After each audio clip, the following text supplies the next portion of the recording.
Today's episode of the Inside EVs podcast is brought to you by E-Range EV Tyre. E-Range EV tyres are specifically engineered for electric vehicles.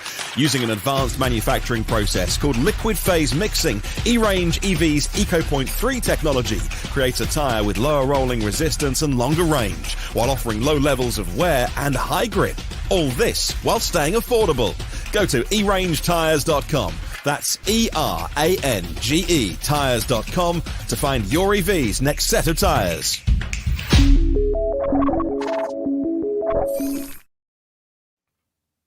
Hello, and welcome to the Inside EVs podcast for June the 23rd, 2023. This is episode number 168. Thanks for joining us. On today's show, we'll be talking about Rivian adopting the Tesla charging standard, the reveal of the Spéirling McMurtry Pure, and Ford Supervan 4.2 taking on Pikes Peak. And of course, much, much more. I'm Dominic Ioni, Inside EV's editor and forum moderator. Joining us today is the debonair Mr. Tom Malogny, senior editor at Inside EVs and host of the YouTube channel State of Charge. We also have the magnanimous Mr. Martin Lee from the EV News Daily podcast, which is available on all the best podcast platforms and some of the platforms that aren't the best. all the platforms. Okay, and of course, Kyle Connor joins us from the majestic, practically palatial halls of Autospec Studios, where he produces high voltage videos for a growing number of YouTube channels. So, welcome everybody. Hello. Good morning. Morning, guys. Happy Friday. All right, so I think we want to start, I guess, talking about what we've been doing or something. I think we just mix things up today. We just flow. Right. So, Tom, even saying that throws you off. Yeah, this saying we're going to mix things up, and you're like, up. Oh no, where are we going with this? Did you guys pick up on that too, or was it just me? Well, I'm flying with no notes. I've got bullet points. So, good. That's the way it should be. Right. And to give the listeners an insight into what happens before the show, Dom has a new phone, and you know what new phone life is like. You don't have anything set up, and so seconds before we were live, I'm like, download your WhatsApp conversations, export them, import them, and Dom was like, oh no, what am I doing? And then we go live, and so that's an excuse as well. I'm still discombobulated. All right, but Sunday, Tom, you had a bunch of folks over at your house and they were all driving the same truck, electric truck, the Ford F-150 Lightning. And so how'd that go? You had some pizza?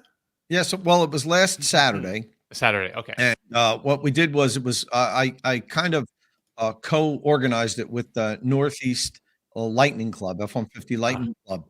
And they hold these events frequently, but not at people's houses. They meet in like parking lots and things all over the Northeast. And they always invite me to these events. And I always decline. And it's like, not because, I don't want to hang out with these people. You know, it was just, I'm always doing things and on press drives when they organized it. So I decided, you know, at this time, I know I'll be able to go to it because I'll organize it and I'll have it at my house.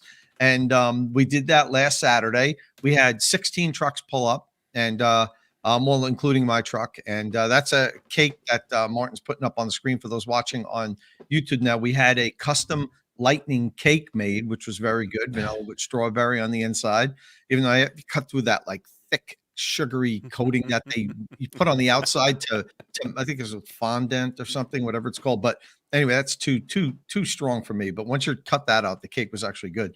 We had a really good time. Ford actually came. I told Ford that we were going to be doing this, and here we had a little bit of a drone fly over, and we told Ford we were going to be doing this. So Ford said, "Oh, do you mind if we come?" So they had a couple reps come out, gave away frunk organizers, all kind of lightning swag, and it was a lot of fun. We also had something really cool. We did. Oh, by the way, so we had that. You see that red lightning in the yard. Right. That lightning we had plugged into, we had a electric pizza oven, a freezer with ice cream, and then a Keurig coffee maker plugged into that off the Pro Power onboard. So we actually, cooked pizza, kept our ice cream cold, and made coffee out of the Ford's Pro Power onboard system, which is pretty cool. I was expecting the way I had it figured, and I never really had this many vehicles stacked up on my house. As you can see, I have a very long driveway, and up at the top, we really stacked the cars closely. I thought we could fit 20 vehicles, but it turns out we probably could have fit about 22. Well, because you could see there's still more, like half the driveway was empty. So, but yeah, we had 16 vehicles altogether. We also had another really good treat.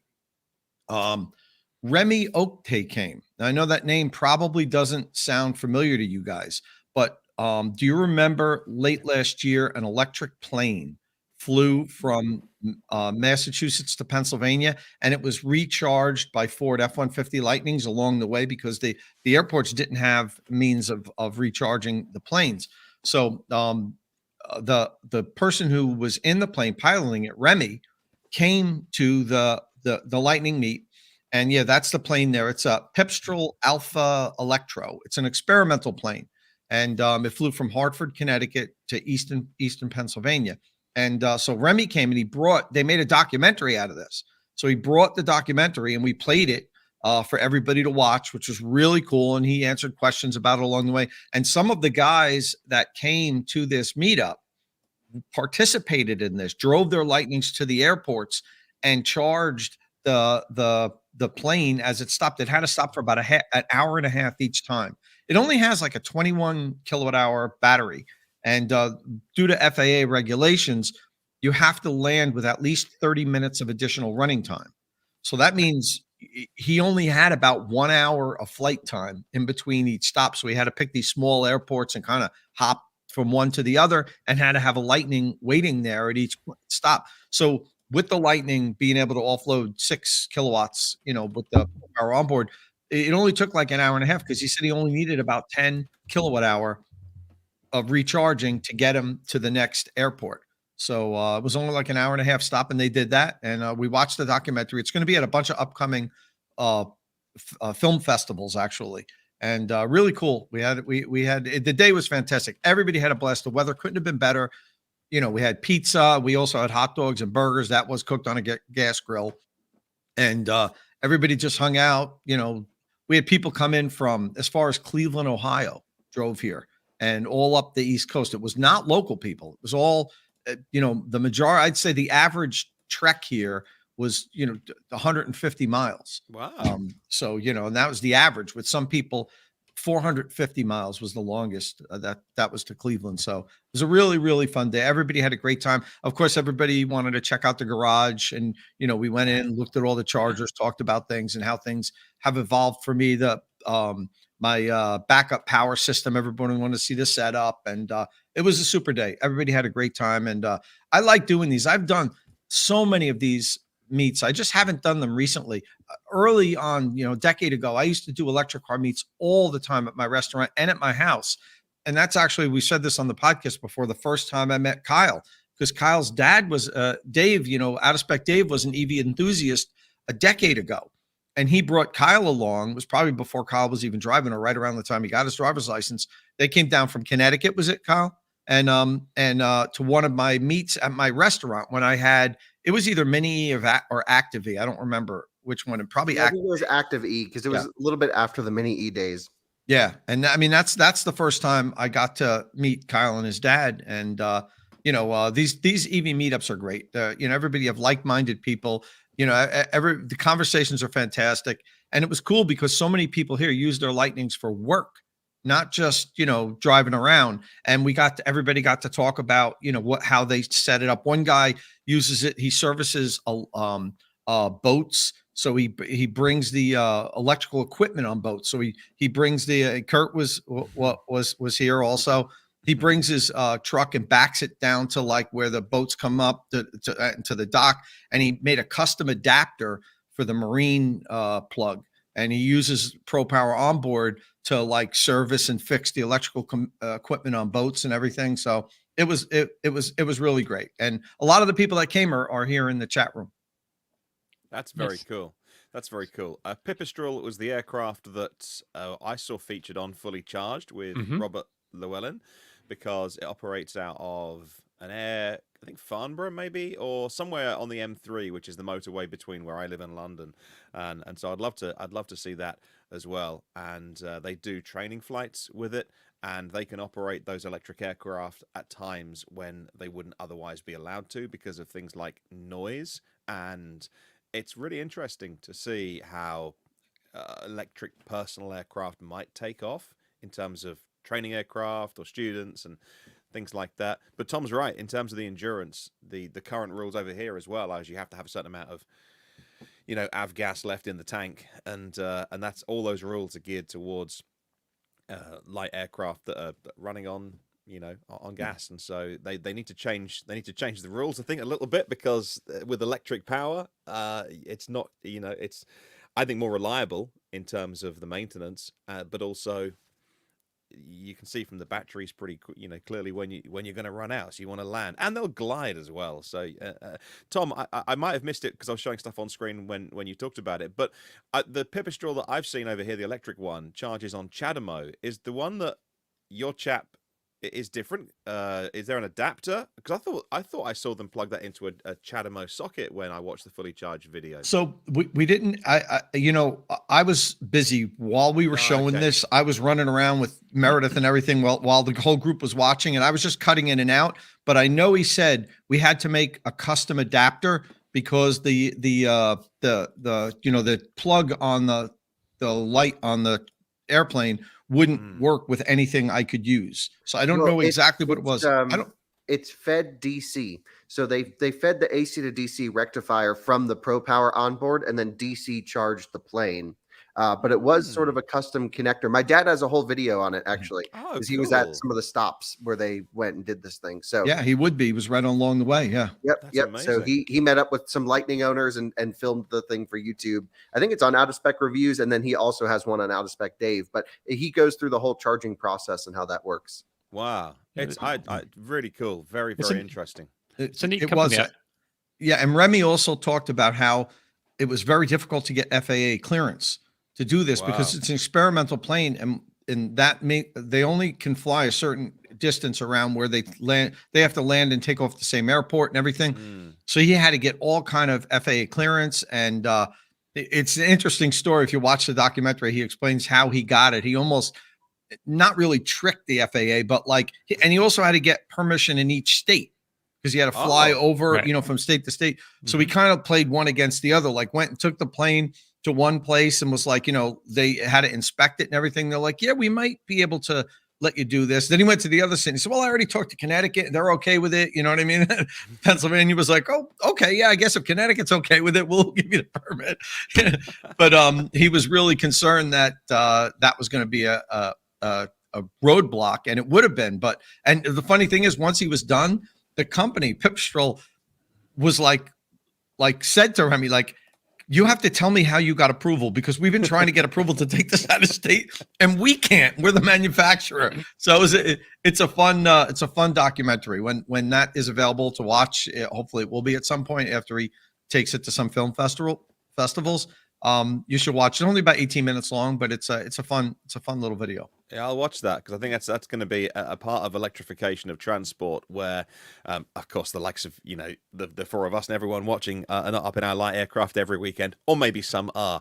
But it's those edge cases that I think will drive things forward in some places as well. And in terms of aviation, there's very much a get permission first ethos, which is the way actually that over here we run our automotive sector as well. So this is one of the frustrations of Tesla and Elon. He's talked about it in the past many times, whereas you guys get FSD Beta because the way that your DOT works is technology can go on vehicles, and then if 10,000 people die, they'll go, hang on a minute, maybe we should regulate this. Whereas the FAA do it the other way round, and then we do it in Europe that way, which is the car makers have to go to the regulators and say, well, we have some technology, we think it's safe, and here's all the proof, which doesn't suit necessarily startups, or it doesn't suit Elon Musk's wishes. And so that's why we don't get all of the cool FSD Beta stuff that you do, because of the way that the regulation's done. We regulate our roads much more like you regulate your airways. So but that's interesting. But as Tom just said, it can be done if you work in collaboration with people. So it's certainly an edge case. I've not been looking at the comments, but I think kind of people are sort of interested in this little edge case of electrification. Yeah, that's interesting. So Pipistrel's it is an interesting company. It's like from Slovenia originally, and they've been working on electric planes for quite a while. Like that little Alpha, they've originally had that as a gas-powered vehicle, airplanes in 2012, but they've electrified that. I feel like it's been like 5 or 6 years because I wrote about it when I was at Autoblog, like way back. Yeah, and I still get their press emails sometimes, but they were bought last year by Textron, which if you don't know, they make Cessna and Beechcraft. So they're kind of, I feel like they're on a path to more widespread availability and more and more development. I think because they've always had quite ambitions to make several passenger, more traditional looking aircraft, but with great range. That'd be super useful for city hopping at least. Not to derail the podcast completely, but done. I was with the COO of Archer Aviation yesterday, and was chatting to him about their plans, and because Stellantis are a big investor through the Stellantis Venture Fund, 300 million euros to invest in as an incubator to expand away from just the cars that all their brands make, and to become more of a mobility company. And he was talking about that process with aviation and electrification. He's been doing this like 15 years, only about 4 or 5 years at Archer. But I think 2024, 2025, the FAA are going to be ready. I mean, the prototypes are ready now. And he was saying this changes the game because although it doesn't, I mean, we would use it here. He was saying what's interesting about the US, places like New York, if you want to get places in New York, it's just a nightmare. He says he lives in California, and there's places that are 40 or 50 miles away that he would never, ever, ever go to because it would take hours and hours in the car. We don't have traffic that bad like you have it.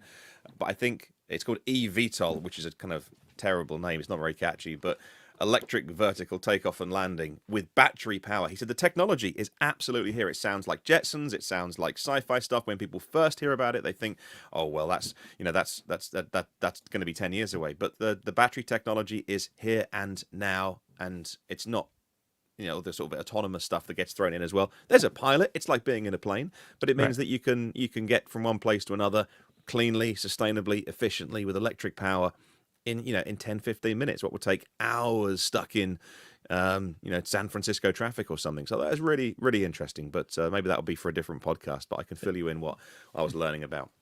Is that a real craft that we're looking at there? It's like helicopter size, like good size helicopter size, like five passengers at least. Yeah, their prototype was the Maker, and this is the Midnight, which is going into production. So part of that investment from Stellantis means they get to use their production facilities as well. So the startup company Archer have been around a long time, but they get to use all the Stellantis with all their brands are pretty good at making stuff. But they want to bring in innovation, so they're gonna help them. Or they already are. It's being made in Georgia, I think. So yeah, it's not far away. It's in a little while. We are on this podcast probably going to be talking about, hey, let's go have a play in these eVTOL aircraft. That'd be awesome. Which is fine by me. I think it'd be awesome. I don't know. I'm not really great with heights, but I have jumped out of an airplane before. But that doesn't make any sense if you're not great with heights. I know. Well. Oh my! I won't get into that story, but it was something. But anyway, so to put a cap on my day before we end this, I just want to thank the Northeast Lightning Group and Remy for coming and putting on that display. Everything was fantastic. All the guys were great. It was great meeting all you. I know a lot of the people that came actually watched this podcast and are commenting here today. Thanks for coming, guys. You made it a great day, and we'll do it again sometime. Yeah, that's awesome. I like all those. That's a great photo. All right. So if you didn't get enough of the Volvo EX30 that we talked about a couple of weeks ago, it debuted. Tom, you put up a video this week, finally, of your stand-up and seeing it and then going over it. So we won't talk about it so much today, but I just wanted to let people know that it's up there on your State of Charge channel if they want to check that out. It was you look very sharp, very sharp dressed man in this video. I was like, is that ugly? I don't know. Dressed up maybe a little bit more for this event than normally. I usually just really focus on comfort when I go to these driving events and everything. But this is a one-day quick event in Milan. Right. So I was like, I better better, put on the Ritz a little bit and not wear my T-shirt. And it was a quick overview of my video. I do want to direct everyone to Kyle's video because I think he did an awesome job. Yeah. He had a lot more alone time with the vehicle, and he did a full real, going over it. Mine is more like B-roll and me just talking about specs and so forth. But if you have a chance, watch them both. But Kyle's video really did a good job, and he really nailed it. Look at that, 200,000 views, 260,000 views already. So that tells you that it's over 250,000. He did a super job. Yeah, that's Look at great. that. Look at you, Kyle. All right. So And one of my favorite parts from that video is where you're showing Kyle, you're showing the infotainment screen going, oh, the guys here don't want me to show this, so don't look at it, whilst blatantly showing it, which is a great way of seeking apologizing after you've done something. Oh, don't show this thing that I'm currently showing. It's brilliant. So and this goes to prove that a $250 shirt doesn't get you views. 'Cause obviously Kyle didn't dress up for the event. Never. How dare you? How dare you? wow. We're gonna get Kyle a stylist at some point here. Never. No, don't change anything. I like the low key Walmart shopping kind of clothesline. That's right. So, you tweeted or something out about representing the Walmart George brand. Right, the Walmart George collection in Milan. That's what I was representing.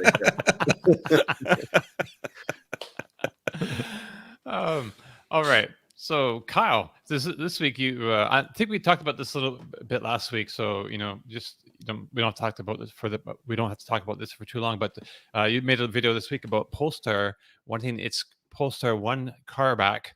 This is the one that you used on the as a for your cross country trip, your Cannonball, as a companion car to kind of scope out the charging stations ahead of you and all that. And that went really well. So you put up a video that Volvo wants this car back, and I believe you take it to Volvo. It's all cleaned up and looking good. And I don't know, did you tell us about this last week?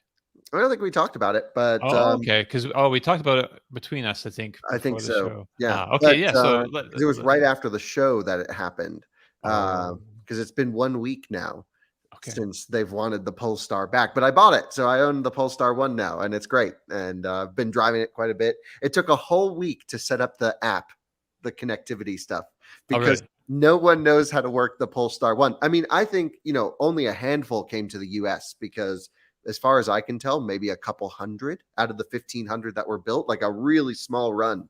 And it has its own specific app and like its own specific people. And it's just really funny working through all of this stuff. But no, truly awesome. I'm going to use it quite a bit. I've wanted to drive a plug-in hybrid for some time because I kind of think they're silly, but this is probably, this is the longest range plug-in hybrid with 70, 75 miles of electric range and plenty of power, and then the combustion engine to go farther. It also supports DC fast charging at a reasonable 50 kilowatts. And I mean, it's really, I didn't buy it for YouTube or anything like that. That's the first car I bought in a while for me. That's, that was, one of those special cars that Pulsar brought out of the museum. It's such a cool thing. It was Gregor's personal car, the CEO of Pulsar here. And, then, when I was like, hey, I really don't want to give this back to you. And they're like, oh, well, let's figure out something that we can do to buy it. Cause this was supposed to go back in the Heritage collection, and they're going to have to find another vehicle to swap it with. But they let me buy it, which was great. So, it was a long, complicated process to get it out of the HQ's hand into the retailer's hand and then into mine. But, it took a few weeks, and I certainly enjoyed it over that time. And then there you go. That was the day after I took delivery. I've been driving the car, but the day after I got it, took it up for a little celebratory drive in the canyons. And quite a bit to dial in the suspension now. It's got to go in for some servicing, potentially some upgrades, little things that there's not many parts available for it, but there's a few things that I want to adjust, and then it'll be just the dream car. So I'm really, really lucky to be able to have it. I would never tell anybody to buy a car to make money, even though I've made money on the last two EVs that I've owned, simply because of the times that I bought and sold them. I was just lucky. The market was going up and down, and etc., etc. And I think you definitely will. Depending on how long you keep this for, this seems like an appreciating asset, maybe not in the short term, but these will be bona fide collectors' cars in the future. This was a moment in automotive, the start of Polestar, and also the technology inside it. I think this is cars always. You always take a bath on a car, but I'm not sure this one's going to be the same. I think this might be a good investment.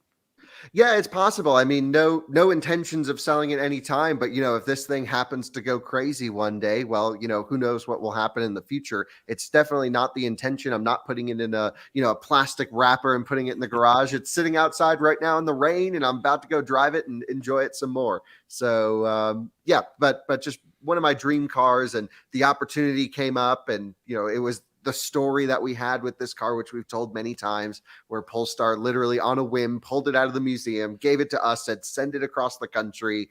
How could we not, take that car if we had the opportunity? So yeah, just really lucky to be able to have it. And also as sort of a Volvo enthusiast, this really is a Volvo with a Polestar badge, and the most complicated thing ever: turbocharger, supercharger, a crankshaft 50 kilowatt electric motor, 2 electric motors for the rear axle independently connected with torque vectoring. And then you have that 34 kilowatt hour battery pack stuffed everywhere they could fit it. And there's like no trunk space, but you have this cool viewing area in the trunk where you can see all the high voltage connections. Yeah, it's like a display.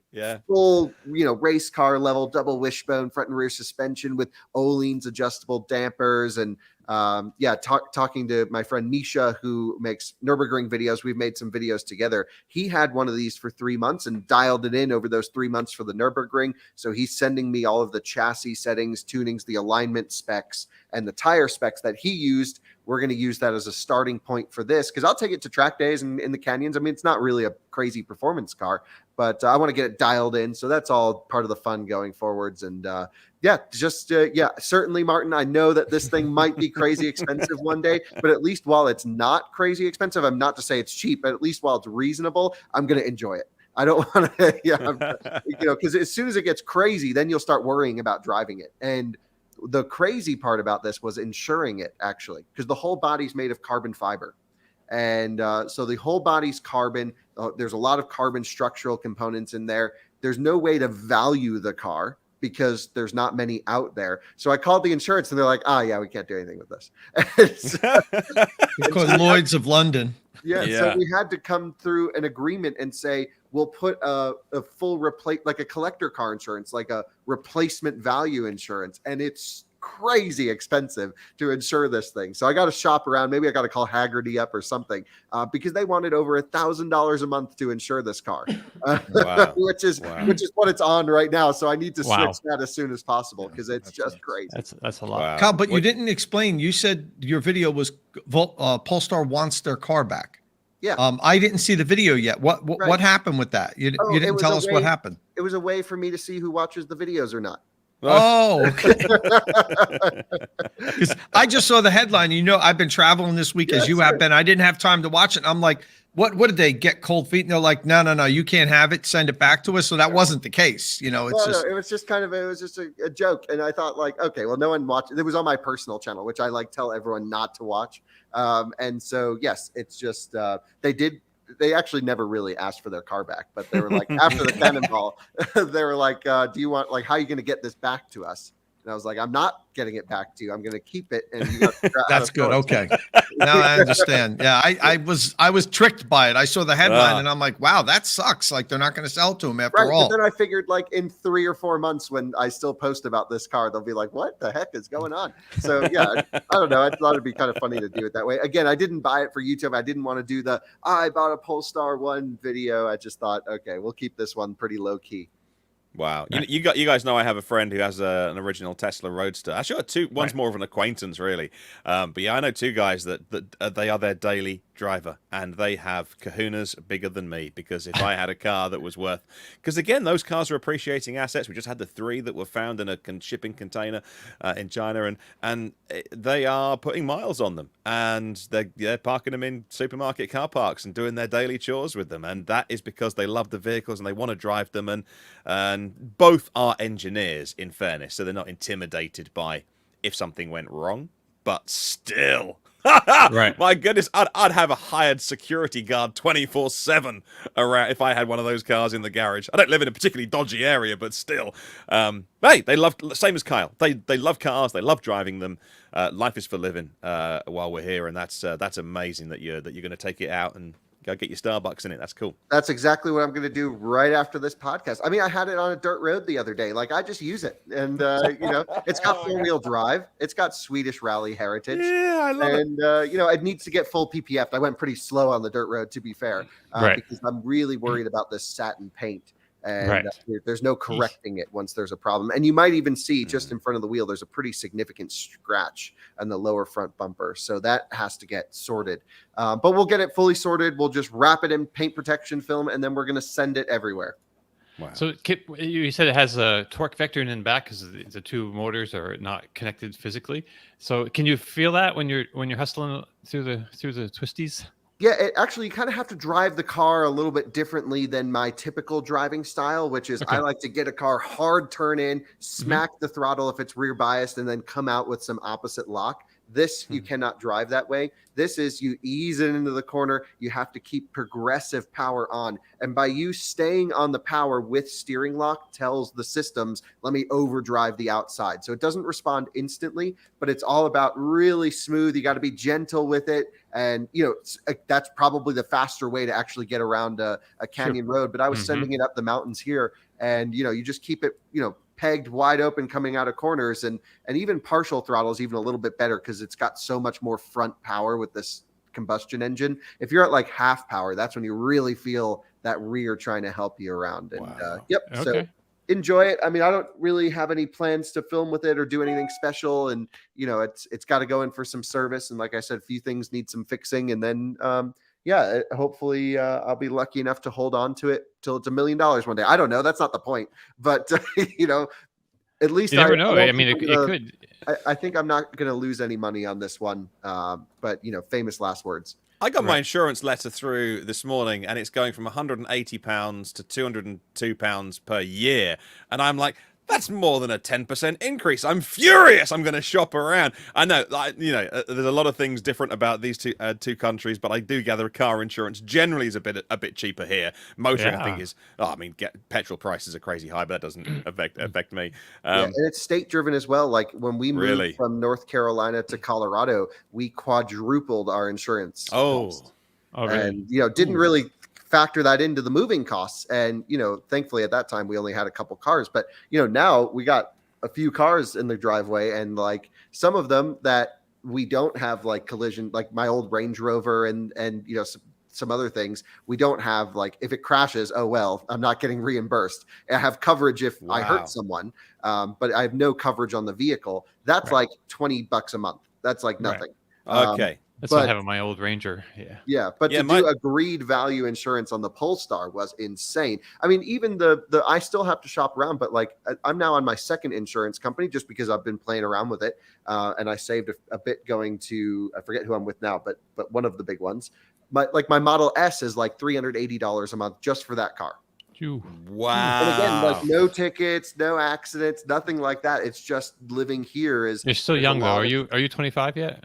Oh yeah, well over 25. Yeah, wow. But there's a lot of uninsured motorists around here and stuff like that. So hail is a big one that happened recently. True. And so like everything in Denver is destroyed right now because of hail. Just absolutely wiped out any car that was outside. Wow. Yeah, my sister is over from Minneapolis for a couple of weeks, and she thought that was the monthly price. I'm like, no, that's the yearly price for us. Car insurance is quite cheap when you're old like me. And but also, she showed me a picture on her phone of her two cars that just got wrecked when the hail came down, maybe last year in Minneapolis. Right. She's like, that was, I think, $25,000 worth of repairs under insurance. So yeah, we don't get that weather. Yeah, that stuff gets intense, man. Oh yeah. So, all right. So we should talk about some other things. Also, so let's just talk about the big news for a second, and we'll go back, Kyle, to a couple of your videos. But Rivian came out this week and say they're adopting the Tesla NACS, the North American Charging Standard. So that opens up the Rivian vehicles to the Tesla Supercharger network in early 2024 with an adapter.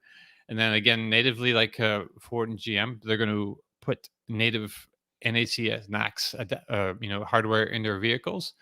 And I would imagine also attach it to the Rivian network. So then Rivian has its own small charging network that they're going to continue growing as well. And I guess those will have, I guess it probably have to have both handles on it, wouldn't they, Kyle, for a while? Nope. You think they're just going to go to the NACS? Hell yeah. Okay. Because they've already sold, I don't know how many vehicles they've already sold. And guess what? They're giving everyone a free adapter. Yeah. All right. Yep. That's what they claim. Awesome. So, also with the Rivian too, they're in Rivian news, they are showing the R2, the next generation vehicle next year. I just want to mention that because that'll be cheaper. That'll be like a 40,000 to 60,000, like bottom, starting at 40,000, tops out 60,000 ish dollars for it. So we're saying the R2, so it would be the R2S, probably the SUV. I'm not sure if they're going to make a pickup truck with that as well, but that's going to be, I guess, probably have the native NACS port when it comes out in 25. I think they're showing the prototype of it, or the concept, I guess, next year in 2024. But I was just thinking that will have probably the NACS hardware on it natively to begin with. So if you look at today's R1T, like you have, Kyle, and Tom has the R1S, right? Yep. Yeah. So it has a big CCS 1.2 port door. So those are all going to be smaller, I think, right? They're not going to be this huge clunky port doors. That's one aspect of this whole switch to NACS that we really haven't talked about, just how it's going to impact design. Because say something like the Cadillac Lyriq has this huge, charging port thing that comes out and slides down. It's kind of a large piece of bodywork that comes out and moves around, and it's not maybe the best design. So I think this would really help. But do you think they're going to engineer a specific charge port door for our market when they're selling a global product? This is a good point, because the R2 will be global. You would think they're going to sell in Europe. Right. It's going to have to fit. You would think, maybe others. But like, even if you look at Tesla for a long time, and maybe even currently, if you look at the Model S and X that goes to China, they have like an extra fuel flap in the side of the cars. Have you ever seen that? It's hilarious for the GBT port.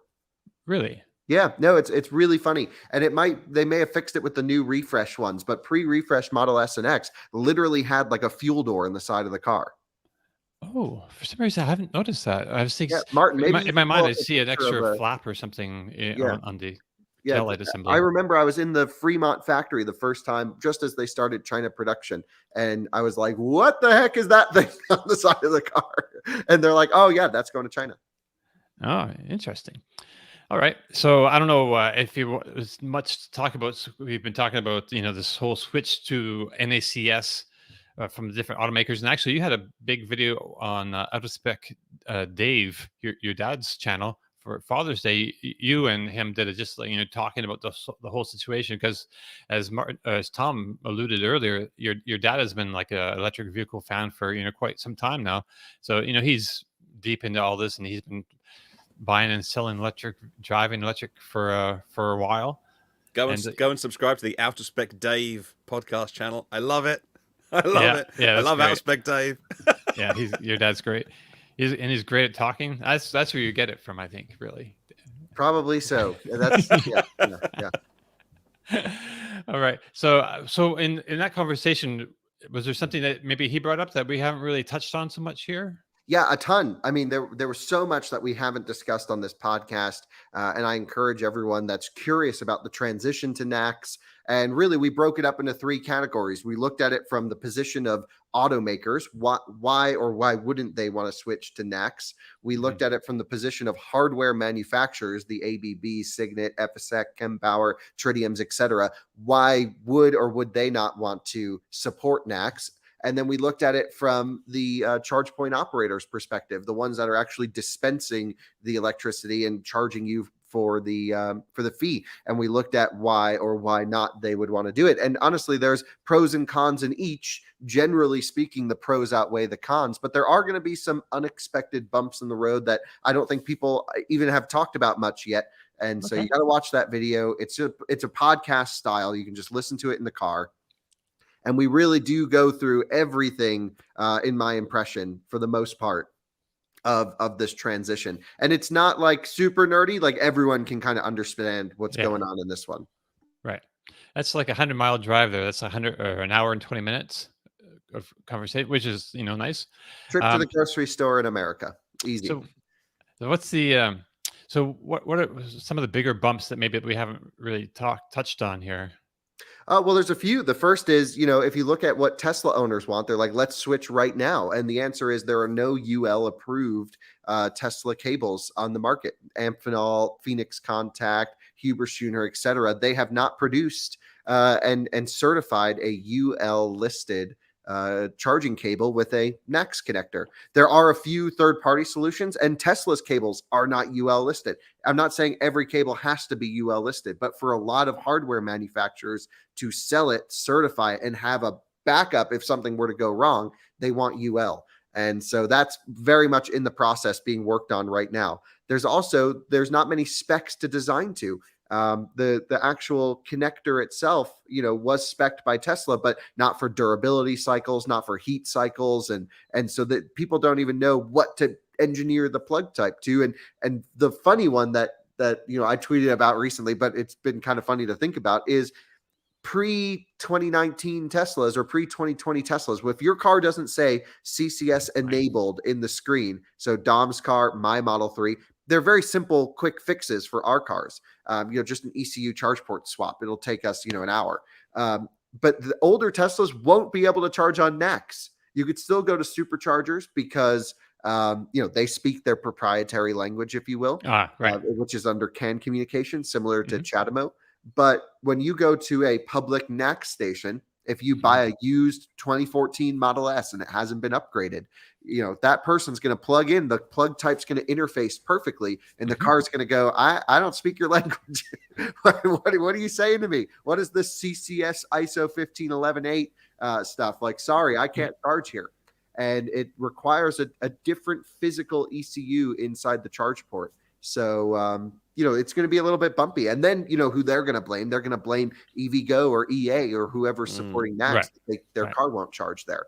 And, it's really on them. So I don't know how we message this, how charge point operators will message this. Basically, we really need to get, totally agree. Mike, the car geek coming in. Tesla released dimensions and specs for NACS, but not everything. Very true. And so there's still a long way to go here. For this all to work seamlessly. It's going to be, endless content for the next 3 or 4 years as we see some random, just stuck in a charger, not being able to charge on the NACS port. But it's all got to happen as soon as possible. The sooner we can do this, the quicker the transition will go and the less issues we'll have down the line.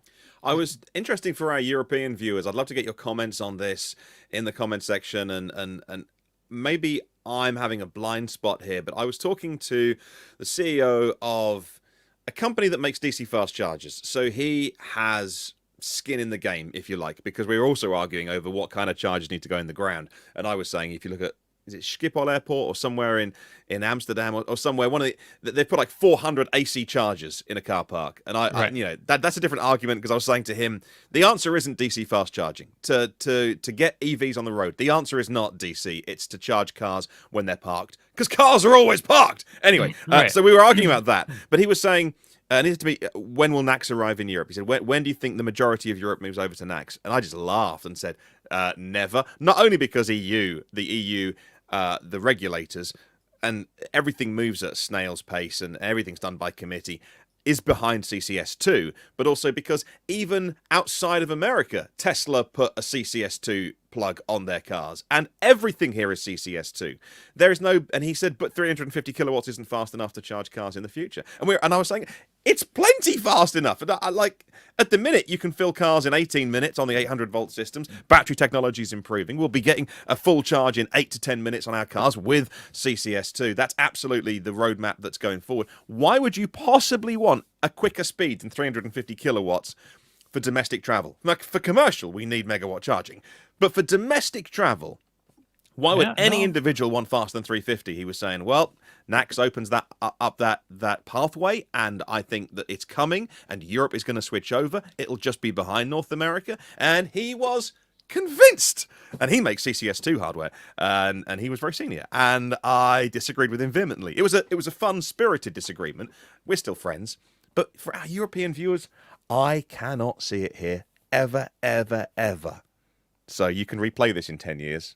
Well, on I agree. YouTube and say he was wrong, but I can't There's- see. I can't see it. I can't see it. There's some But- technical reasons as to why NACS won't work in Europe. The first being three-phase. NACS Right. doesn't support three-phase, so you won't get 22 kilowatt charging or anything like this. And many of the charging ports are three-phase. So that's step number one. Step number two is you can charge faster than 350 kilowatts with CCS2. They're about to raise the limit to 800 amps instead of 500 amps. Mhm. You could go even a little bit higher. Yeah, the plug, I think, interface type on NACS is 1 millimeter wider than CCS, so it's 9 instead of 8. So you can actually do a little bit higher current with less heat. But yeah, I think CCS2, you could probably push it 1,000 volts, maybe 800 amps, 800 kilowatts. Maybe if that, if you're spicy, get it up to a megawatt, and then MCS is 1 to 3 megawatts, 1 to 3.5 megawatts. So you can get you think you can get CCS2 up to 1,000 kilowatts? Yeah, Or megawatt? yeah. Well, that's plenty. I mean, that's. Yeah, I mean, it require a little bit change on the plug end, maybe a liquid cooled inlet port on the vehicle, but like, yeah. Like Martin was saying, like 350 is fast enough, but I don't think so personally. I actually don't think 350 kilowatts fast enough, Martin. I was just, I can't talk about what I was driving this week, but think about Hummer EV with a 214 kilowatt hour battery pack. That's a fair point. And that thing sits at 360 kilowatts, and then you're still like, come on, let's go. I'm sitting here for 20 minutes. Right. Yeah. So I'm thinking, a megawatt would be great. I mean, a megawatt, 1,000 kilowatts. That's And pretty NACS quick can do charging. that out of the box. CCS2, we've already seen the push for higher than 500 amps. I think we're starting to see 600, 650 amp cables. I just played with a CCS1 cable, but similar DC pins. That was an 800 amp cable. So we're the power levels are coming up. So I would say no. I agree with you, Martin. No chance NACS makes it to Europe. That's just not a thing. Hummer. Some mentioned learning fast. Mentioned Hummer EV is just such a wasteful vehicle. I admit it is, but on the bright side, they're not making very many of them. Well, and can you put a price on the smiles that car gives you when you're crab walking down the road with a big ass battery pack and with 1,000 horsepower? You're not thinking wasteful. You're thinking this is awesome. And guess what? You paid for the battery. You can have it. Yeah, I mean, people, if they didn't buy that, they may probably buy something as wasteful or more wasteful, as gas powered. It's fine. But they only made, we need to find out what's going on with the production. I think they made like 28 of them, this past quarter or something. It was like lower than Mazda, the RX, MX, what's it? The MX30. Yeah. Yeah. Like lower numbers than that. Somehow. None of the Ultium, the Lyric also is not, GM doesn't seem to be able to produce Ultium platform vehicles, right? In any kind of volume. Right. So that's, it's going to be interesting when Silverado EV launches over the summer sometime. I think the work truck version is first, and then later in the year we get the commercial version, the retail versions. It's going to be really interesting to see if they can, if GM can scale up with that, because so far, I mean, there's tens of thousands of reservations for Hummer EV and Lyric, and they're pumping out hundreds a month. Like, what's the problem? And that's going to be interesting. They can't, when Silverado launches, that has to be a volume vehicle. They can't, report quarterly results. Yeah, we delivered, 380 Silverado EVs in the first quarter of production. That has to, if that happens, it's going to hit the fan, because that's a vehicle that they can't trip over. Right. They need to sell, make that money. They got to get that revenue coming in. What's that, Kyle? Oh, I was just going to say, I saw some comments where NACS has a max voltage of 500 volts. They do, but there's also a version that's backwards compatible that's up to 1,000 volts. So there's two different specs. They've released the 500 volt spec. They've released some of the 1,000 volt spec, but NACS itself can support 1,000 volts, 1,000 amps. And they derate based off of temperature, not an arbitrary current limitation. It's the better connector, and there's less limitations than CCS. Right. So current superchargers, the V3, I think we call them 250 kilowatts. So that's lower than like Electrify America or whatever the CCS chargers at 350 kilowatts max with, if you get 500 amp service. but the V4 will be 1,000 volts. Yeah, right? but don't And think then, about the total power output. Think about the current output. right. Version 3 supercharger can do over 670 amps through that little tiny cable. Whereas EA and EVgo, well, EVgo is limited to 540 amps with their Delta unit. EA is limited to 500 amps with their hardware.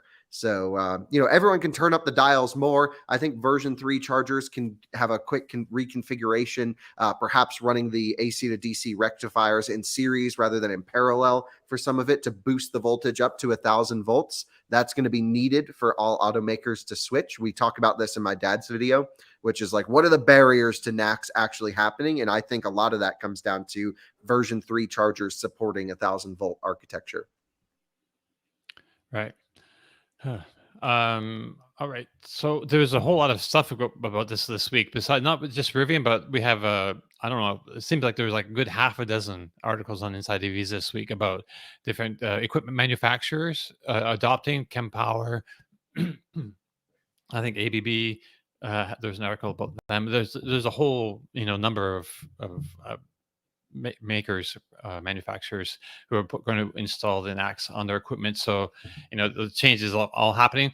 There was another company that mentioned, was it right? Hyundai, excuse me. Oops. Hyundai. Here we go. He's doing it on purpose now, just to No, wind us up. it sounded like Hyundai. So they are considering the Tesla NACS charging connector. So, it's not a full-throated endorsement because, like we were saying, so these are 800 volt vehicles, and when they charge if they were charging like on the Magic Dock, they can only charge at what is it, 50 kilowatts, Kyle? No, 100 kilowatts on EGMP vehicles. Okay, that's It just which depends is- on how the automaker specs the booster. Taycan's 50 kilowatts, but has an option to up Okay. that to 150 kilowatts. Lucid is like 44 kilowatts. And EGMP uses the rear motor inverter, which is pretty genius because it's not a separate booster, and that's limited to 100 kilowatts. Okay. Oh, right.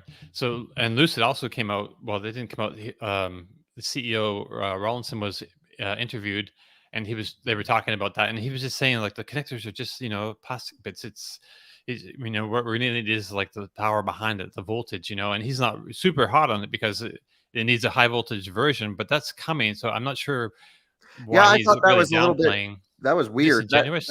My dad sent me a very angry text after he watched that. And he said, I am so pissed with Lucid. How could this be their messaging? Like, what are they thinking? They also, I love Peter, but he was also saying that everyone puts too much emphasis on DC charging. And I'm like, okay, well, you charge it home. It works great. Done. You don't buy a car unless you can take it on a road trip.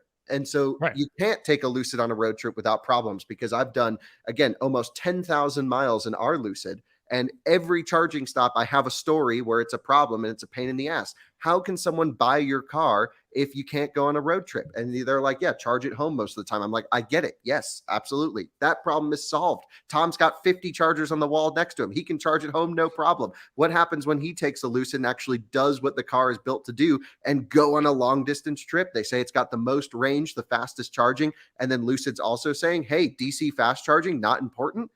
Very weird messaging. I was like, wow, I got to watch this interview after I got this like 17-page essay from my dad about how upset he was with the messaging. And I think Lucid will switch to NACS as soon as we see 1,000 volt support from Tesla, and all will be okay. But it's not just the connector at the end. It's so much better from an interface perspective.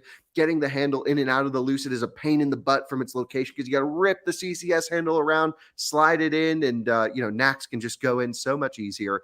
And I think, also you gain access to a great network behind the plug. And that's really the main thing. Right. And Peter did touch on that. So a lot of what he said is true. I think the emphasis on DC charging requires more importance than we're even putting on it now. And that's just, maybe we can agree to disagree on that. Right. I mean, for now, if they could jump on the bandwagon now and have available for the customers next year, it just gives another charging option. If there's issues with, with one of the major networks, but CCS networks, I can go over to a Tesla supercharger station and charge there. It'll be slow, but at least it'll be something. Yeah, I don't really think they're going to do that. I don't think they'll support NACS unless they do one of two things. If Tesla chooses not to support 1,000 volts, which I really don't think they'll do. Of course, V4 will be, but I'm talking specifically about V3. Okay. I'm pretty, 99% sure Tesla will reconfigure them, and that'll be great. But if they don't, Lucid could choose to upsize the Wonderbox booster in future production. It would add cost, it would add weight, it would add complexity to the vehicle. And at what benefit? Well, you'd give your customers a great charging experience using version 3 superchargers. I think that's not necessary. I think Tesla will up the voltage, and then you won't even go to third-party networks most of the time. You'll just go straight to a supercharger because it'll work. Once it works and interfaces once with a version 3 charger, and you get that handshake process done and it's reliable, then you can go to any version 3 supercharger in the country and you'll just get the expected charging experience. Right. And I also wasn't in love with the messaging from Peter, but the way I kind of took it was that I think he wanted to come out and just talk about this. And I give him credit for at least talking about it, because not a lot of CEOs don't want to come out and talk about it until they're ready to say, oh, we're going to jump on. And I think his point was to say, there's other things for us to consider here as far as the charging experience for our customer. And we'll do it once we're convinced that it's going to work and it's going to be able to deliver the charging experience we want. Like, I didn't get the him like denigrating NACS or acting as if he's not ready to, Lucid's not going to do it. I think it was just kind of like, look, we need to be ready on either on our end or on Tesla's end before we make a decision on this. And, correctly, a lot of people just think it's just the connector. I know we not people that watch this podcast because we say it a million times, but there's a lot of people out there that just think, oh, just switch to connectors and everything's just going to work. And I think his point was to say that that's not the case. There's still a lot to be figured out on our side before we decide to do this. And but I think the way it was messaged, it could have been messaged better, in my opinion. Yeah, and his messaging on NACS wasn't bad. I mean, I agree with a lot of what he said, which is, I think they are going to go NACS once there's 1,000 volt support. Someone just brought up a comment here that says the only reason they're doing version 4 is for 1,000 volt support. Totally couldn't be farther from the truth. It's going to be higher total power output. There's going to be different site level sharing. Version 4 is going to be next generation, but version 3, they're still ubiquitous. They're everywhere, and those need to support high voltage before companies like Lucid, Hyundai, Porsche can even think about switching with high voltage cars. And I think, the Peter's obviously he wants to provide the best charging experience for his customers. He's recognized that home charging is the best experience because you don't have to rely on, sketchy third-party networks in many of the cases. And that's very true. Also, the Lucid in general, and also Taycan and also EGMP cars have more issues charging publicly because they are pushing the charging equipment harder. They are higher voltage. They're, not like a Bolt plugging in getting 50 kilowatts, which is just a walk in the park for most DC fast chargers. Yeah. So, no, he's not wrong. But also, I wish Lucid as a company would recognize the importance of DC fast charging, realize it's the reason many people bought the car, because we've shown it doing 351 kilowatt peak. They've talked about the range. They talk about how great of a road tripper it is. And then you actually go and take one on a road trip. And every road trip this Lucid that we own has been on, it's been, 10,000 miles of road tripping, all on camera, all on video, all a pain in the ass. And it's not the car's fault. It is all the infrastructure's fault. And, Lucid's response to that is charge at home. Like, that just seems a little bit not great to me. So anyway, I hope they go NACS. I'm sure they will. And then this will be a non-issue. But I had to bring it up because my dad requested I brought it up because he was so upset with this. So I'm speaking on behalf of Out of Spec Dave, who, spent a lot of money for his car. Right. So that was a pretty neat to see Rivian go this week. Because I think last week, did you do a poll for this one, Tom? Yeah, I did a poll, and Rivian was the number one choice of people. I think we got like 700 or 800 responses, I forget. And Rivian was number one. That's what people guessed. I guess I'll have to run another poll. Well, actually, I did run another poll right after that. I haven't checked the results yet. I think Hyundai Kia was the leading response, which I don't think that's going to be the next company. I think, like Lucid, they want to get some clarity on Right. how their vehicles are going to work. Yeah, that's the poll I just did after Rivian announced. So yeah, 800 respondents, and overwhelming amount of people think that Hyundai Kia will be next. I don't necessarily agree with that, but we'll see. Everyone's going to eventually. It's just, what's going to be the order. Right. And Volkswagen isn't on your list there because you only get 4 options, I think. Yeah, I don't think the Volkswagen Group is going to be one of the faster companies to do this. Yeah, I don't believe that's going to be the case. That sounds We'll like see. a bet. I don't know. I mean, I'm not going to bet on that, but they're Kyle looks like he definitely might. everyone's considering it, but Right. it's hard for me with their investment in EA and what they know that what this is going to end up costing them. And they're such a strong Charn supporter.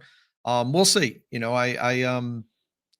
Everybody's going to eventually. And my advice to these, and I've talked to people in many companies that have reached out to me since this started. And my advice to everybody that I've spoke to is do it now. Look like a leader. Don't look like a follower. You're going to eventually. It's inevitable. Right. You're going to do this. So So why do it wait? now. Why be the last Mm-hmm. company to do it? Right. And we'll see. Exactly. And Well, I mean, Texas is now requiring NACS for funding for installations, which is fantastic. And so, yeah, I have this whole new thing where every time I see something like this, I'm just tweeting out and posting and sharing no federal funding unless it has NACS. So we'll see. It's pissing all the early CCS guys off. But honestly, think about the future. You can't think today. You got to think 10, 20 years into the future. And honestly, I'm no federal funding for charging stations at all is my, real message here. We're putting in crap in the ground. And it's going to die in 3 years, and it's not going to help anyone in 10 or 20 years. Right. You know what's interesting, and maybe you've said it on your Out of Spec Dave podcast, which I haven't watched it all through, but with the benefit of it being a couple of weeks old news now, and sitting back and talking to people in the industry over the last couple of weeks, some on the record, some off the record as well. And what struck me is anyone could have done this, but it took a startup in Tesla. Now, it took a unique set of circumstances. It took a visionary like Elon Musk, who manages in a certain way, and a company that behaves in a certain way, that has a certain relationship both with regulators, but also the way it raised money through its share price and the way it behaved over talking up products that never arrived. But he created that energy and that momentum that enabled them to get through all the risks of bankruptcy and to come out the other side with a network that now everyone is joining, that I still don't know, because no one will tell me in the industry or not, is whether there is a license fee to pay. So if that could be answered just definitively, yes or no, can I know, please? Like, is Ford paying Elon Musk $1, $2 for every car that leaves the factory with Tesla's connector? Because that would make sense. Licensing fees are very, to license IP, that's just common. I just can't find out the answer. No one will tell me. Because then I think that would be an admission to we have capitulated to, if not only every Ford F-150 that hits the roads, a good American vehicle on American roads, we're paying Elon Musk for his connector. But since it's an open standard, they claim, I don't believe there's any licensing fees. But it's not an open standard, so you are still accessing Tesla's technology. We'll argue about that, sure. I think now that everyone's involved, it is officially now, getting very close at least to an open standard. And again, it's that argument of, but if Tesla want to change something unilaterally, do they have the freedom to do that? Or would managing by committee end up the way that NACS goes? I don't know, which is the way Charon's done, and that's why it's so slow. But anybody could have done this, and Tesla did it, and that is the biggest bloody nose to every big car maker out there. In that, as Kyle, the reason why I jumped into this mini rant is because I jumped off of what Kyle said. We need to think about 10 years in the future. That's what they were doing 10 years ago, and maybe it didn't end up exactly how they thought it was going to be, because they were talking about battery swapping and things like that. And yes, we can have an argument whether that was only ever done to access funding anyway, and whether that was all a big smoke and mirrors display. But they had the vision, and they made this moonshot, and it happened. This week, everybody could be joining the Ford network or the GM network or the Volkswagen network.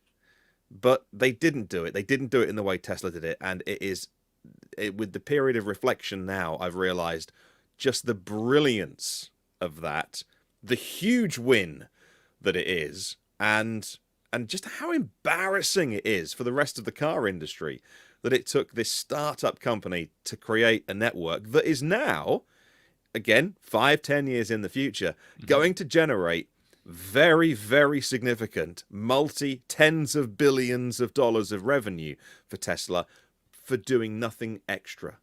Right. For doing very, very little extra. They'll put some more plugs in the ground, but we need more plugs in the ground. And every time a competitor shows up at your charging network and charges on your chargers, and yes, there'll be all the other third-party chargers as well. And are they, whether that is okay? So maybe they're not. Maybe Kempower aren't paying a license fee for every plug they put on, but I still think it's a huge bloody nose for everyone. I just think it's such a massive deal that it took Tesla to do this. Huge props to them. I think somebody mentioned this week that it'll bring in Tesla like a few $1 billion maybe by 2030 and up to $10 billion. It was, it's worth more. The network, the supercharged network, is really worth more than some automakers. I didn't think that the story of EVs would be in building charging networks. We all thought the story with EVs would be building the EVs, but actually the way it's turned out, because it's been commoditized, and I don't mean to diminish the amazing work that engineers do, that hardware and software engineers do. But if we wanted to, anyone watching this podcast could go build an EV. Like you can go on a website, buy a motor, buy a BMS, buy a battery. It would be debatable how good it is. Yeah. There's some pretty smart people watching this podcast. They'd make some good ones. I'd make a terrible. But anyone could build an EV in a way that not everyone could build a combustion engine. You have to go buy a whole engine or something. But so EVs have largely been commoditized, and so what I don't think I saw coming, and what I got wrong, and we've talked about it a lot on this podcast, is that the EVs have commoditized transport. That it's just become a thing like a mobile phone. But I didn't think that the defining point of our industry would be the charging network. Who built the best charging network? And that Tesla have won. It's just game over. So rant over. Well done, Elon. And Martin, so you're not the only one that didn't see that coming. Neither did any of the executives in any of the legacy automakers. And I remember having conversations with these companies back in 2009, 2010, 2011, 11, 12, 13 years ago, and talking about this, and their attitude was, no different than gas. Look, we don't build gas stations. We have no interest in owning and operating a refueling network. And whatever plug is out there, whether it's Chatamo at the time, whether it's CCS, whatever the plug is, we'll just put that plug on our vehicles and be done with it. Like we don't want to deal with any of that. Our job ends when that customer drives the vehicle off our showroom, other than servicing it. But we don't want to get involved with any of that. And Tesla looked at it from a totally different perspective, perhaps because they weren't a car company. And they looked at it, and said, well, what's the future going to be like? And how do we excel in this space? Well, we excel in this space by making charging, as easy and simple and as quick as possible. And the cars are almost an afterthought. Whatever we build car wise, as long as the charging experience is fantastic, we'll succeed. And I don't think any of the legacy brands, like you just admittedly saw that as being a defining difference in the vehicle ownership experience, which it's turned into being. Right. Well, I mean, Tesla needed to have a network so its customers would be able to travel, and it's just a huge selling point of just basic, just a basic need, infrastructure need for the cars to be able to sell them. So and I don't think the companies could foresee the difficulty and the problems there would be with making charging work, with communication problems and with standards issues. And I didn't think that anybody thought that would be 5-6 years into DC fast charging really proliferating. It's been around longer, but there was so few chargers out there. It was almost not even a talking point. But now that in the last 5 or 6 years, we're starting to see them really show up. I don't think anybody really thought there'd be so many problems with it. Interoperability issues, failed units, because why? Well, gas pumps work all the time. So why wouldn't electric pumps work? You know, and that's been something that I think blindsided the industry. Yeah, and as a couple of the comments have pointed out, sorry, everyone says I'm too quiet today. As a couple of the comments have pointed out, it was a necessity for Tesla. Well, you're right. It was a necessity in the beginning. But then even like 5 years ago, Elon Musk was saying, hey, I'd like to open up the network to others. And I've said multiple times, that's just rubbish. No one wants that. No one wants your crappy non-Tesla turning up at your lovely network where it just works. But he was saying it 5, 6, I don't know how many, 7 years ago. I'd love to open it up, and they'd had all those conversations, but we can't. The other car makers aren't ready. They're not up to our standards yet. And I thought it was bluff and bluster, and I thought he doesn't really want to open up the network, does he? But all these years later, that's exactly what they've done, and they're going to make a sack full of money from it. Brilliant. Yeah. Right. And one other thing before we move on, I thought we should mention too that there's a good possibility that Stellantis and Mercedes and them are ready to announce that they're switching to NACS, but they could be in the negotiations. They could have been in negotiations for like the last number of weeks. It's just but maybe they want the best deal that they can get. I don't know what the deal on the table is. That's all opaque. We don't know what's going on as far as like licensing fees and all that kind of stuff, because that'd be really interesting. I think that's probably going to be public eventually. All that kind of information usually leaks out eventually over time. So it's going to be a really sort of interesting to see what's been going on there. But we should move on a little bit. But still, before we move on from Rivian, Kyle, you put out a couple videos this week with your truck. You have one. Let me swing back up here to you. And so you're starting your Rivian Adventure build, installing the Overland Rough Racks full system and DCE showcase. What's DCE? DCE is direct current engineering, but I'm only given a short amount of place to put titles. So right. No, that's good. Direct current engineering. They're the ones who did the Optima SEMA builds with Rivian. So they built R1T and R1S fully kitted out. I did a showcase on their trucks in this video. So you have your Rivian pickup truck is now kitted out, as you would say, with all kinds of overland. It's got the base package of roof rack and bed rack, and it's really just Rivian specific people will be interested in it. So we'll save the conversation, they for the Rivian forums and stuff. Sure. But yes, it's got. We're going to turn it into a little bit of an overlanding machine, which will be great. And so now we have the base of the racks and more to come. Nice. And you have a channel called Out of Spec Overlanding, so hopefully you'll be able to make some content for that coming up soon. Yeah, I really don't want to, but we actually just got some inquiries from folks who want to work on that channel for us, which is great. Because we just need some more presenters that are knowledgeable and good on camera. So those are always hard to find, especially locally here to Colorado. But it sounds like there's some interest to respinning that channel back up. Yeah, right on. And that's a trailer you're pulling behind that. Yes, that's their R1S with a trailer with a giant battery in it that I'm charging off of. Oh, nice. Sweet. And also all the details on this is in that video then. Yep, that's right. And I think most people know about it if you're into Rivians, because again, these were the SEMA build Rivians for the big showcase this last year. And you can basically tow that trailer out to your campsite, power your campsite. It has a roughly 60 kilowatt hour battery pack in it, if I remember correctly. And you can charge someone up in a pinch. I was at 7% state of charge. So I grabbed a few kilowatt hours while we were sitting there, and it worked out great.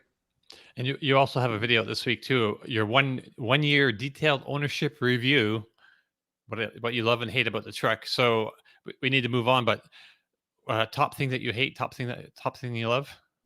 Yeah, I mean, I think just watch, you can go to those sections in the videos. I have it chapterized. It's a wonderful vehicle, truly the best I've ever owned.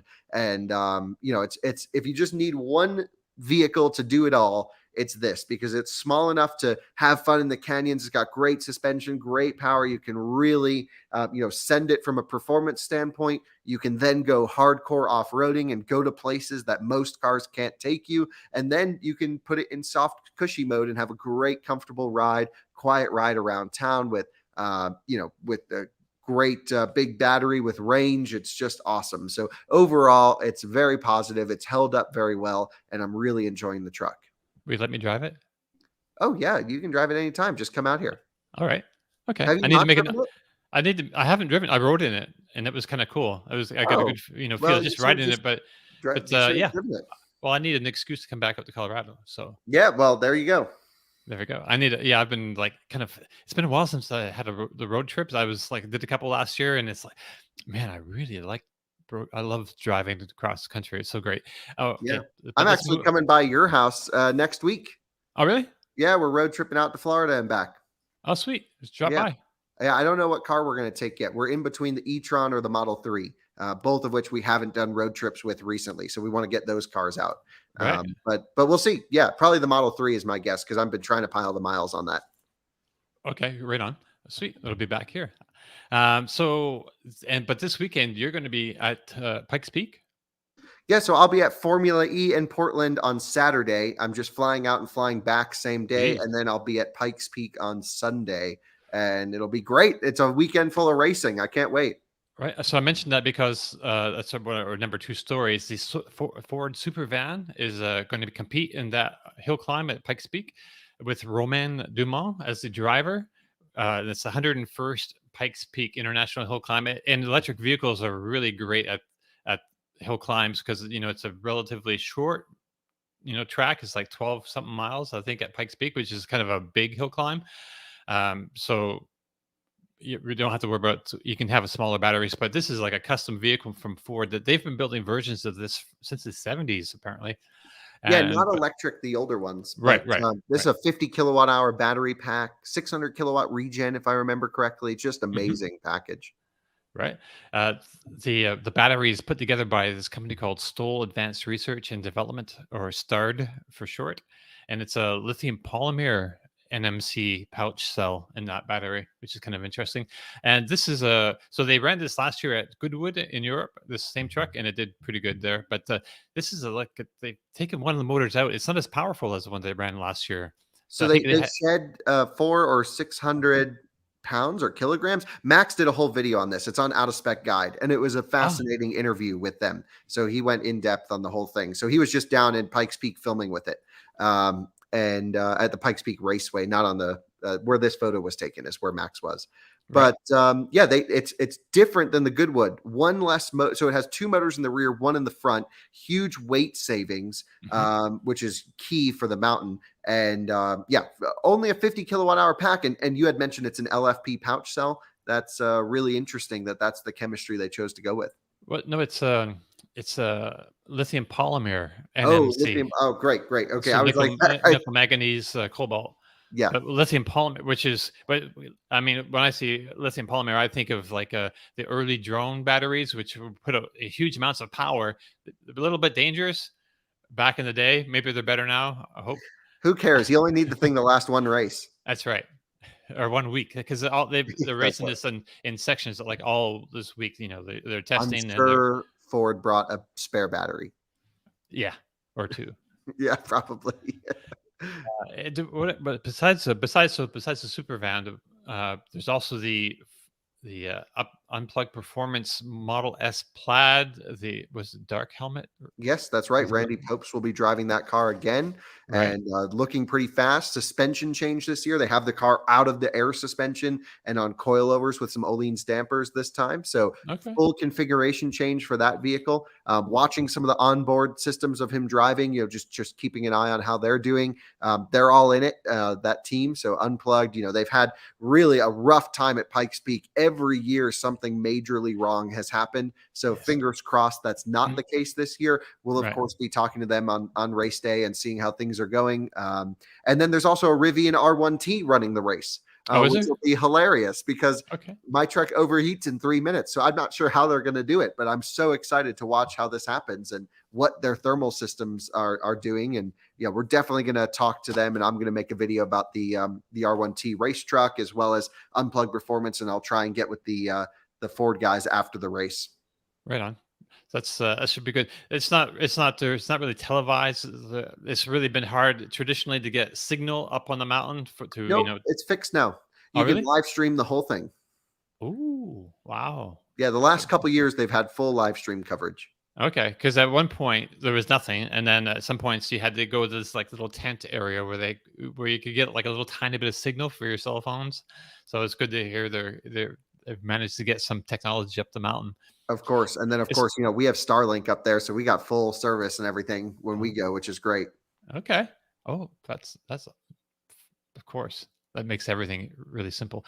It's a little early this year too as well, so there's still like a lot of snow on the mountain, and so that could play into Rivian's hands a little bit with that R1T if because it's going to be colder than usual. I think Well, all the electric vehicles run into thermal problems. Plaid runs into thermal problem. I mean, you're always Right. battling temperature. And so, yeah, really looking forward to seeing what happens this year, and no idea what to expect, what to go on. It's definitely not as, I mean, I don't know. It'll be interesting to see what happens. So time will tell. Right. And our other story that we need to touch on this week also involves racing. The McMurtry Spéirling Pure has been revealed. And if you don't remember, that actually set a record last year at Goodwood. It beat the Volkswagen IDR, which is like purpose-made electric race car driven by Romain Dumont, who's like amazing driver. Right. So 1.4 seconds, 0 to 60, like 190 mile an hour top speed. So this thing's got, but it's not just about that. It also handles well. It holds the road like nothing because it's got this fan on the bottom side of it Yes, somehow. it sucks itself to the That's road. It's so cool. it's like it's such a wild. So they're making this like a consumer version for this car, and it's going to be expensive. It's going to be like the most amazing single seater, little car, but it's not going to be road legal. So this is like a race car basically that you can buy for what's the price here? 820,000 pounds or 954,000 euros, or in US money, $1.04 million for a little race car. And it's apparently there's been some improvements over the one that they drove last year, like the gearbox and the batteries lighter. There's like a lot of little fixes around or little improvements. 60 kilowatt hour pack. That fan system has been improved, so it's got 15% improved efficiency and 14% less weight than the previous system. Yeah, and they're going to there's only going to be 100 of them, so they're going to make some.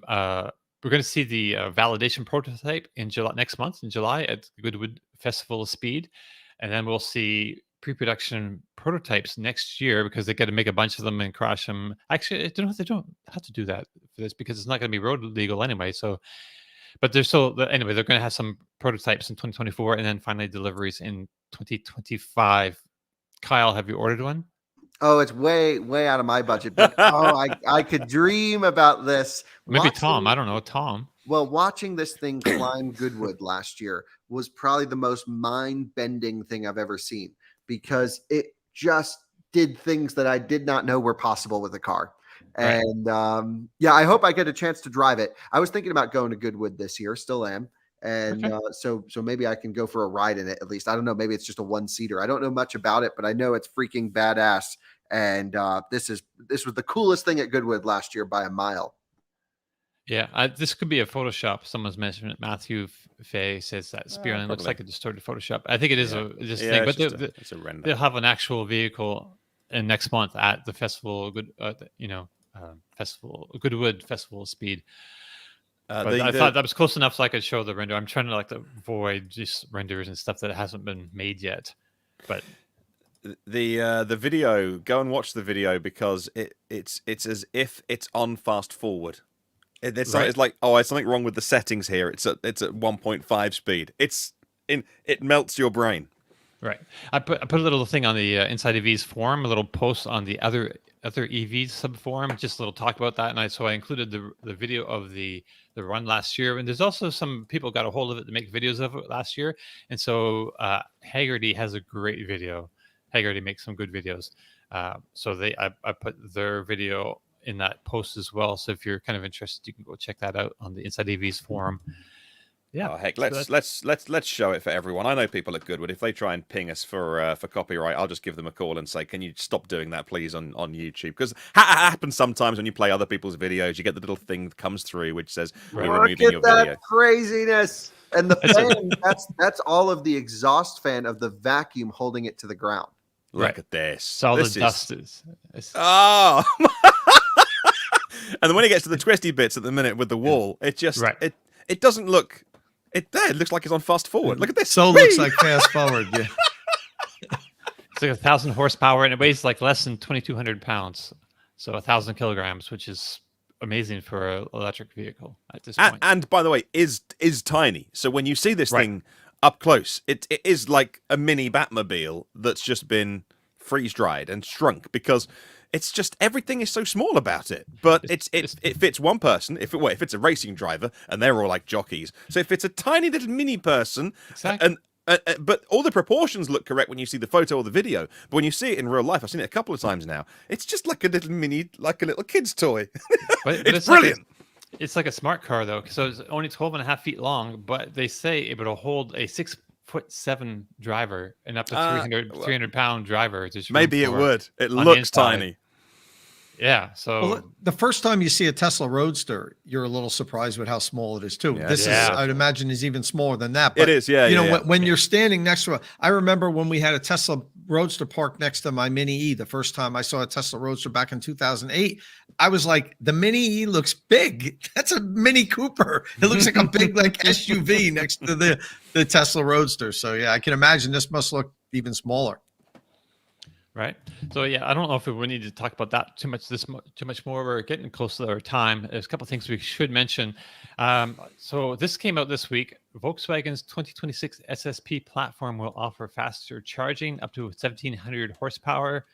So that's Volkswagen's MEB platform replacement is coming out in 2026. So this is a change from what we thought was going to happen because it was delayed. This SSP platform was delayed, and I think it was going to be 2028 or something, wasn't it, Kyle? I don't know. Oh, okay.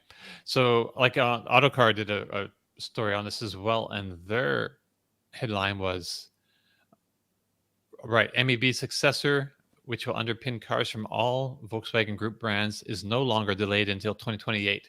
It's coming from 2026, which is, relatively soon. So we should see concepts with this platform underneath of it in 2025. So next year, I would assume, but later next year in the season, we should start to see the first concept vehicles on this platform. So we'll have an idea of what kind of performances they're going to it's going to have. We should expect some good things, like performance wise, 1,700 horsepower. That's kind of nuts. I don't know. When are we going to get PPE? That was supposed to come. The Macan was supposed to come out this year, right? In 2023, and now it's at least a full year delayed, I think. Right. That's awesome. Yeah, that's true. So I wonder if that timeline stays the same, because this timeline has definitely changed. But okay, that's something we need to look into. All right. Also, I wanted to mention that the Tesla Model Y is second only to Ford F-150 as the best-selling vehicle in the U.S. in the first quarter of this year. And I thought that was worth mentioning. An electric vehicle is the best-selling vehicle, next to the Ford F-150. So, like, as far as like passenger cars, all the affordable crossovers, all that kind of stuff, Model Y outselling all of that stuff. Which is pretty. I thought it was a milestone worth mentioning. Oh, it absolutely is. I mean, Yeah, considering yeah. with F-150, it's not just retail customers. Fleets That's true. buy them as well as retail customers, and there's so many different versions of F-150. Sure. That you can get it in, and the fact, and it's always number one. The fact that Model Y is number two to that is just, it's nuts. It's amazing accomplishment for Tesla. Well, Right. it's no surprise. The Model Y, probably the best electric car on sale right now when you factor in all variables. Yeah, I haven't driven one of those yet. Actually. What? You haven't driven a Model Y? You need to go to Hertz, and for $50, you can have one for 24 hours. Okay. And you can do whatever you want with it because it's a rental I'll see car. if our local one has one. Actually, I'm not sure if our local Hertz has one, but Well, might. you got a car. You could go to Tampa. That's true. You That's could go true. drive down, rent a Y, and swap it out later. That is good. True. And yeah, that'd be a nice little road trip. But I always just assumed it'd be like kind of like the 3 that I drive like every day. Only Yeah, it is, but there's so many little differences that just make the Y like nice. actually, I just remembered I have a good friend who bought one recently, and I just haven't, and I need a good excuse to go see him. So I should do that. I Yes. should say, "On hell, let me drive your car." Well, just swap cars with them. Say, hey, I'll give you my 3. Let me take your Y. That's true. That's true. They have a 3 as well. Now they have the 3 and the Y. Yeah. So I also want to mention before we go that the 2023 Neo EL6 has debuted in Europe. And Martin, this is more in your territory. And we've been talking about Neo quite a bit the last few weeks, and I think they've got they raised some capital for their international expansion recently in I forget exactly which country in the Middle East, but somebody over there is forked over a few $100 million, I think, to help them expand their footprint globally. And so we expect to see them in the US at some point, but it's also, so they're already in Europe, they're in China, but there's all kinds of other markets around the world: Australia, New Zealand, South Africa. Who knows where they want to expand to. But this EL6 looks pretty interesting. It's looks like a wagon, isn't it, Martin? Yep. Yeah, that's it looks. I think it looks great, and whether Neo will succeed, well, we'll wait and see. I think they've got all the right people, and I think they've certainly got an expansion into Europe ahead of some of their competitors. Right. I think they'll do it. Yeah, I mean, it's a low profile here where I am because they're not selling right-hand drive cars yet. But yeah, I think the EL6 looks good. Looks very cool. Can they sell left-hand drive cars in the UK? Yeah, it's legal. Okay, just not a lot of takers. No, I mean so it's just so much is built for right-hand, everything from every drive-through that you go through, etc., etc. So everything is built for right-hand drive. But yeah, if I wanted to go and buy a car in Europe and drive it home and then just drive a left-hand drive car, you haven't got a reply or anything. It's totally legal. It's inconvenient, but right. If you had a classic car or an import car, or you wanted to drive something special, then yeah, there's no problem driving a left-hand drive car. Right. Sweet. It's like here. I mean, occasionally we'll see some right-hand drive vehicles imported from the UK or from Japan or someplace. Mm. Yeah. We have the little K trucks can become a little popular over here, and I'd love to have one of those myself. Cool. Yeah. But so we're about to end, I think. But is there anybody? Did we miss anything? Something we want to bring up or talk about before we go? I think that's it. It's a wrap. All right. That's it. That brings us to the end of our show. If you have any questions or comments, you can leave them on the Inside EV's forum podcast thread or on our YouTube or Twitch comment sections. If you like the show, please give us a thumbs up if you're watching us on YouTube. Don't forget you can find and follow our panelists on Twitter.